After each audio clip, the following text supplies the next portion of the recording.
जगत ज्योति बसवन्ना को उनके चरणों में शीश झुकाकर प्रणाम कर कर मेरी बात की शुरुआत करना चाहता हूं। मित्रों, आज तेलंगाना की इस पवित्र भूमि में चिलकूर बालाजी, श्री वेंकटेश्वर स्वामी, श्री लक्ष्मी नरसिम्हा स्वामी, श्री महेश्वर महादेव को प्रणाम कर कर मेरी बात की शुरुआत करना चाहता हूं। इसी धरती से आंध्र प्रदेश के पहले उप मुख्यमंत्री, स्वतंत्रता सेनानी और जागीरदारों के खिलाफ किसानों के विद्रोह की लड़ाई लड़ने वाले कोंडा वेंकट रंगा रेड्डी जी को भी प्रणाम कर कर मेरी बात की शुरुआत करना चाहता हूं। मित्रों, आज ये विशाल रैली जो दिखाई पड़ती है वो इस बात का सबूत है कि आने वाले विधानसभा चुनाव में प्रचंड बहुमत के साथ भारतीय जनता पार्टी की सरकार बनने जा रही है। यहां पर 8-9 सालों से बीआरएस का जो भ्रष्टाचारी शासन चल रहा है उसकी उल्टी गिनती शुरू हो चुकी है। बीआरएस और केसीआर इनके विरोध में ये जन आक्रोश पूरी दुनिया देख रही है। मित्रों, तेलंगाना के ही पद्म भूषण बड़े गुलाम अली खान जी की भी आज पुण्यतिथि है। मैं इनको भी प्रणाम कर कर मेरी बात की शुरुआत करता हूं। मित्रों, अभी अभी हमारे बंडी संजय को केसीआर ने जेल में डाल दिया। उनको लगता है कि भाजपा कार्यकर्ता जेल में जाने से डरते हैं। केसीआर, कान खोलकर सुन लो,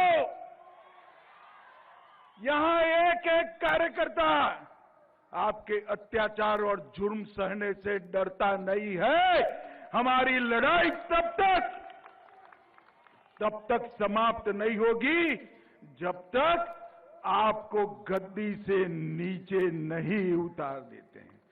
मुझे बताओ, तेलंगाना वालों, बंडी संजय कुमार की अरेस्ट से आप सहमत हो क्या? जोर से बोलो, सहमत हो क्या? मैं आज पूछना चाहता हूं केसीआर को, क्या गुनाह था बंडी संजय कुमार का? एक ही गुनाह था कि उन्होंने पेपर लीकेज के खिलाफ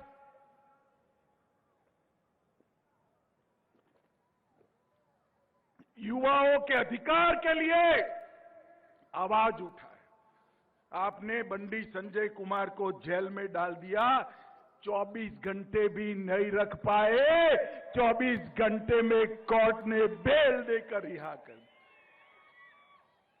हमारे नेता विधानसभा में एटेला राजेंद्र जी बोलने को खड़े हुए, तुरंत उनको आपने गृह के बाहर कर दिया। क्या समझते हो कि आप बोलने नहीं दोगे तो हम तेलंगाना की जनता को हमारी बात नहीं करेंगे? वहां तो विधानसभा में आपने रोक लिया। आज लाखों लाखों लोग भारतीय जनता पार्टी के समर्थन में खड़े हैं। आप कुछ नहीं कर सकते हो। माताओं, भाइयों, बहनों, यहां की पुलिस का कंप्लीट पॉलिटिसाइजेशन हो चुका है। प्रशासन का संपूर्ण राजनीतिकरण हुआ है और वेलफेयर स्कीम भी जो मोदी जी भेजते हैं नीचे तक नहीं पहुंचने देते हैं, नीचे तक नहीं पहुंचने देते। मैं तेलंगाना के गरीबों को कहना चाहता हूं कि अब वो दिन दूर नहीं है। केसीआर कितना भी कर ले, वो आपको मोदी जी से दूर नहीं कर सकता। आने वाले चुनाव के अंदर प्रचंड बहुमत के साथ भारतीय जनता पार्टी की सरकार बनने वाली है। मित्रों, राज्य में युवाओं के साथ अन्याय हो रहा है। एसएससी का पेपर लीक हो रहा है। तेलंगाना स्टेट सर्विस कमीशन के पेपर भी लीक हो रहे हैं। 55,000 से ज्यादा, अरे लाखों युवाओं का भविष्य एक केसीआर की सरकार ने बर्बाद कर दिया है। केसीआर चुनाव के मैदान में ये युवा आपका हिसाब किताब करने के लिए तैयार है। राज्य में 2 लाख से ज्यादा पद खाली पड़े हैं। 2 टर्म से भर्ती नहीं करी और अब अंत में जल्दी जल्दी में भर्ती करी है, करने का प्रयास किया है।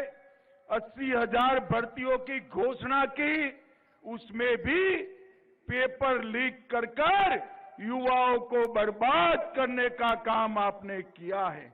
मुझे बताओ, तेलंगाना के युवाओं, एक केसीआर को जिसने तेलंगाना के युवाओं का भविष्य बर्बाद किया, इसको एक क्षण भी सत्ता पर रहने का अधिकार है क्या?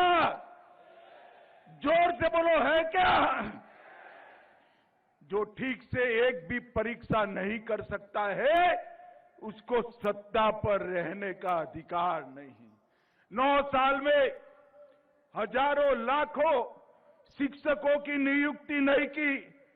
टीएसपीएससी के घोटाले पर मुख्यमंत्री ने अब तक एक शब्द नहीं बोला है। केसीआर, किसको बचाना चाहते हो आप? आप में अगर हिम्मत है तो सिटिंग जज की जांच रखो, दूध का दूध पानी का पानी हो जाएगा। और अगर आप नहीं रखते हो तो ऐसे मत समझो कि बच जाओगे। भाजपा की सरकार बनने वाली है। भ्रष्टाचार करने वाले एक एक व्यक्ति को जेल की सलाखों के पीछे भारतीय जनता पार्टी डालेगी। आप इस तरह से बेरोजगार युवाओं पर लाठी चलाकर, हमारे नेताओं को जेल में डालकर जनता का मुंह चुप नहीं कर सकते हो। केसीआर, आपका और आपके परिवार का भ्रष्टाचारी शासन तेलंगाना की जनता अब जान चुकी है। बड़े पैमाने पर सरकार के फंड का दुरुपयोग हो रहा है। पोल्ट्री चारा घोटाले, इसको आप संभाल कर बैठे हो। आपके इर्द गिर्द के लोग ही इस घोटाले के मुख्य आरोपी है। मित्रों, ये बीआरएस ध्यान बटाने के लिए तेलंगाना राष्ट्र समिति से भारत राष्ट्र समिति बना, क्योंकि वो ध्यान बटाना चाहते हैं। भैया केसीआर, तेलंगाना में ही आपका काम तमाम होने वाला है, भारत की कहां बात करते हो। इन्होंने प्रधानमंत्री बनने का स्वप्न देखा है। इधर उधर घूमते हैं कि भाई प्रधानमंत्री का बात करेंगे तो मुख्यमंत्री तो बन ही जाओगे। अरे तेलंगाना की जनता सब समझती है, प्रधानमंत्री की कुर्सी खाली नहीं है। 24 में फिर से पूर्ण बहुमत के साथ नरेंद्र मोदी प्रधानमंत्री बनने जा रहे हैं। केसीआर, नरेंद्र मोदी। मुझे बताओ चेवेल्ला वालों, 24 में मोदी जी को प्रधानमंत्री बनाओगे? ऐसे नहीं, दोनों हाथ उठाकर बताओ, बनाओगे? मगर 24 में अगर फुल पिक्चर देखना है मोदी जी को प्रधानमंत्री बनाने का, तो उसके पहले ट्रेलर आता है तेलंगाना में भाजपा की सरकार बनाने का। बनाएंगे सरकार। मित्रों, कई सारे प्रोजेक्टों में भ्रष्टाचार की गंगा बहाई है। इन्होंने तेलंगाना को अपने परिवार के लिए एटीएम बनाकर रखा है। मगर अब तेलंगाना की जनता जागरूक हो गई है और मैं तेलंगाना की जनता को कहने चाहता हूं, निर्लज्जता के साथ, कोई शर्म के बगैर ओवैसी के एजेंडे पर एक केसीआर चलते हैं। वो तेलंगाना का स्वतंत्रता दिन भी नहीं मनाते हैं। मुझे बताओ, सरदार पटेल ने तेलंगाना की रचना की, निजाम को भगाया। तेलंगाना स्वतंत्रता दिन मनाना चाहिए या नहीं मनाना चाहिए? जोर से बोलिए, मनाना चाहिए या नहीं मनाना चाहिए?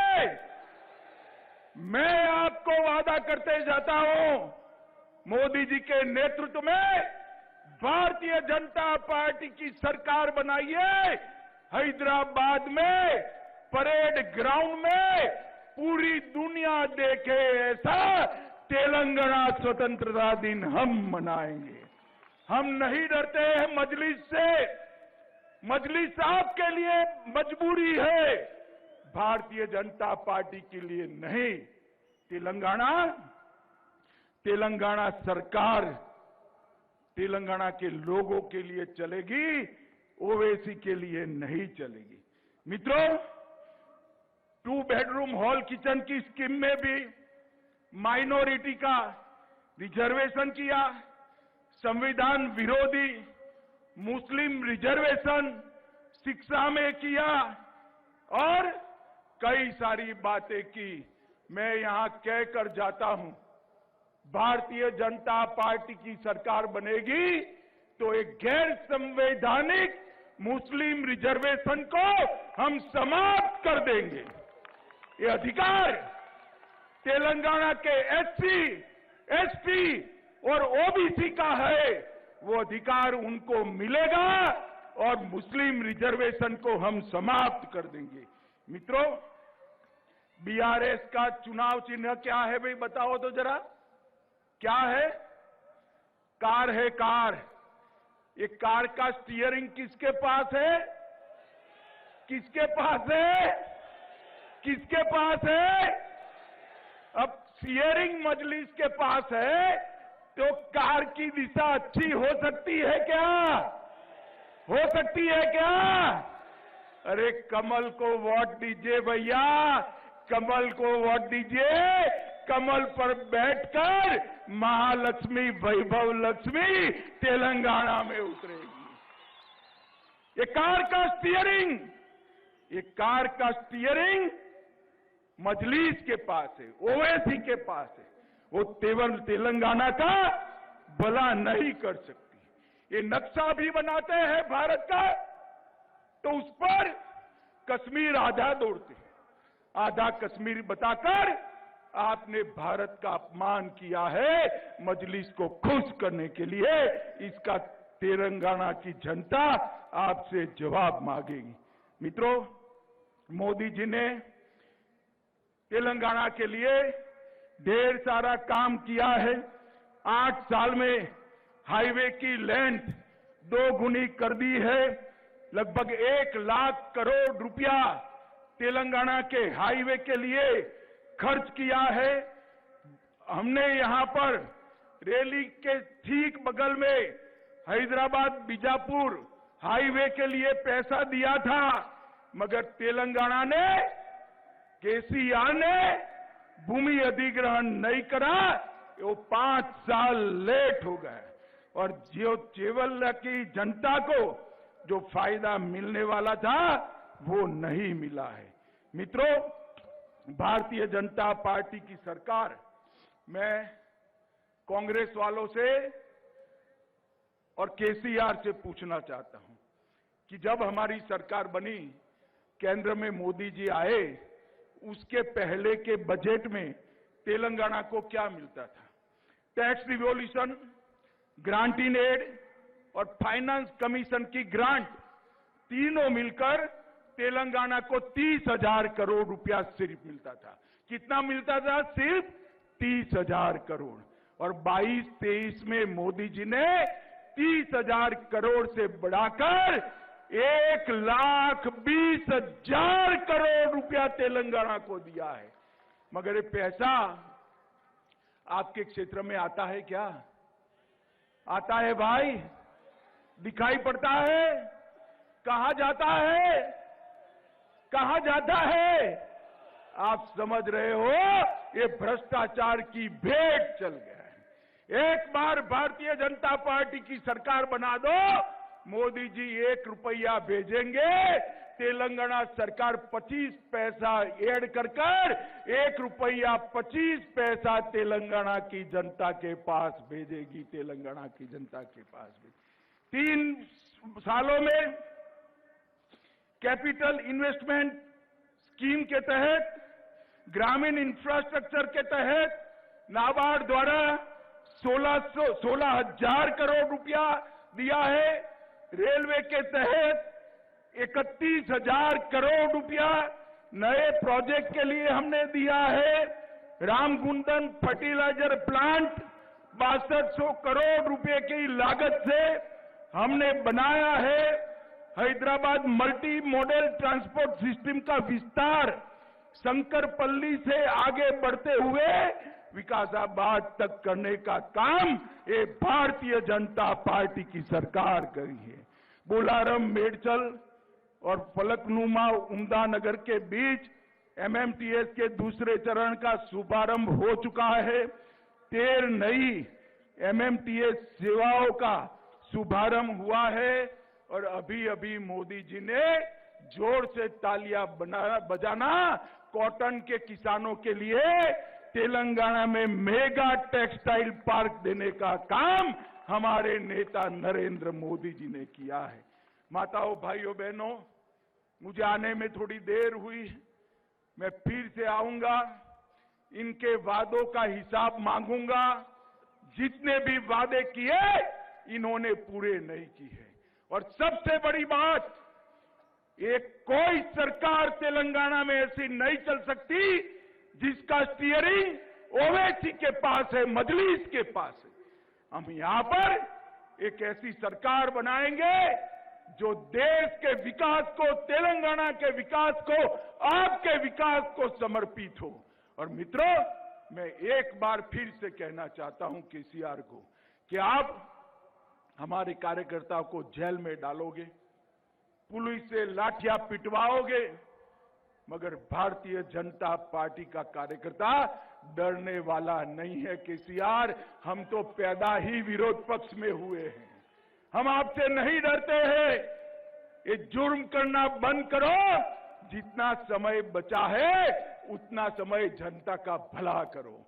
ये पेपर लीक की जांच हाई कोर्ट के सिटिंग जज से कराइए और युवाओं के अधिकार को सुरक्षित करिए, वरना हम आने के बाद जब जांच कराएंगे, जिन्होंने भी युवाओं के भविष्य के साथ खिलवाड़ किया है, चुन चुन कर उनको जेल की सलाखों के पीछे डालने का काम ये भारतीय जनता पार्टी करेगी। मुझे बताओ चिवेल्ला वालों, भारतीय जनता पार्टी की सरकार बनानी है क्या? जोर से बोलो, बनानी है? पूर्ण बहुमत की भाजपा सरकार बनाओगे? मोदी जी को 24 में फिर से प्रधानमंत्री बनाओगे? कमल के निशान पर दोनों चुनाव में बटन दबाओगे?